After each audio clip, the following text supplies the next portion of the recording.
මෝදී ලංකාවට ට්‍රම්ප් කෙලියා ලංකාවට 44ක්. දැන් වත්මන් රජය ට්‍රම්ප් ගහපු ටැක්ස් එක මෝදීගෙන් අය කර ගන්නවද? දැන් මේ මෝදී ලංකාවට එන්නේ වියදම් දරන්නේ කවුද? අපේ ජාතික ධනයේද? එහෙම නැත්නම් මෝදී වෙනම ෆ්ලයිට් එකක් බුක් කළා ඒගොල්ලන් ඒ රජයෙන් මේ ගමන් වියදම් දරනවද? මෝදී ආවට කමක් නැහැ, මතක තියාගන්න. අපේ මේ මාතෘ භූමියේ කිසිම දෙයක් විකුණන්න කරන්නට යන්න එපා.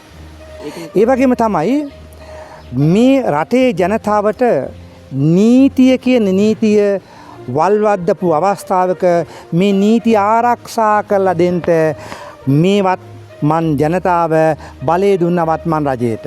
ඒ දුන්නට පස්සේ මේ බලය අනවශ්‍ය විදිහට ප්‍රයෝජනයට ගනීද?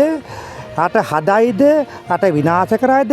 මේ මයංගන ආසනය නැත්තම් වියලු ආසනය වෙන්න පුළුවන්.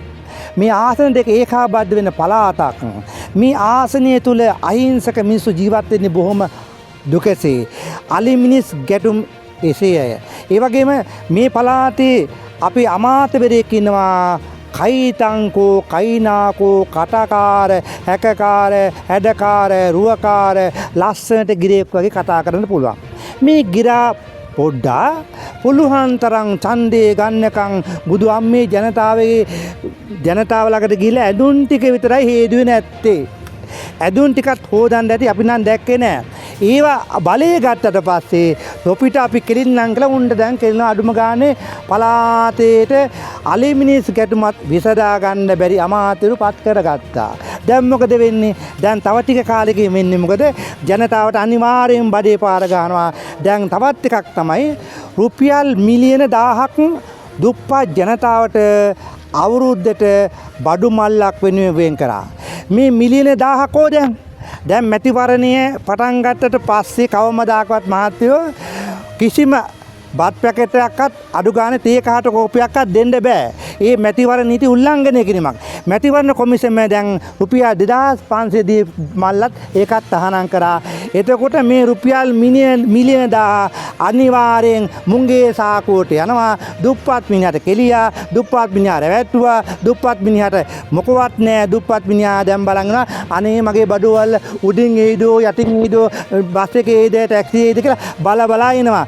අම්මේ තාත්තේ බඩු මල්ල ජීවිතේ කරවත් හම්බ වෙන්නේ නෑ. බඩු මල්ලටත් කෙලියා, ජනතාවටත් කෙලියා, බඩු මල්ලන් හම්බ වෙන්නේ. මොකද දේශපාලන ගුණ්ඩු කියන්නේ ඕකයි. ඊළඟට මේ මාසේ 28 වෙනිදා 18 වෙනිදා 28 වෙනිදා දන්ත ධාතු වහන්සේ ප්‍රදර්ශන ගත්තා. ඕකට ජම්මනේ කොහේ හරි මොකක් හරි ප්‍රශ්නයක් කරනවා. ඕකත් දැන් වහදානවනේ. එතකොට රුපියල් මිලියන 1000ක් වෙන් කරපු මේ අහිංසක දුප්පත් මිනිසුන්ට දෙන්න තියෙන බඩු මල්ල අපි නම් කියන්නේ දෙන්න කියලා. දැන් මේගොල්ලන් දන්නවා ඡන්දේ පටන් ගත්තට පස්සේ මේ බඩු මල්ල දෙන්න හම්බ වෙන්නේ නැහැ. නේ? ඡන්දේ පටන් ගන්නට පස්සේ මේ බඩු මල්ල දෙන්නේ නැහැ. එසේනම් අපි මේක ඡන්ද ගුණ්ඩුවක් කියලා දාමු. බඩු මල්ල නතර කරමු. දැන් හරිනේ වැඩේ. කාලා වරකෝ. ඕන් ඔකයි ප්‍රශ්නේ. අපගේ YouTube channel එක subscribe කර නොමැතිනම් දැන්ම subscribe කරන්න. බදුල්ලේ නවතම තොරතුරු දැනගන්න.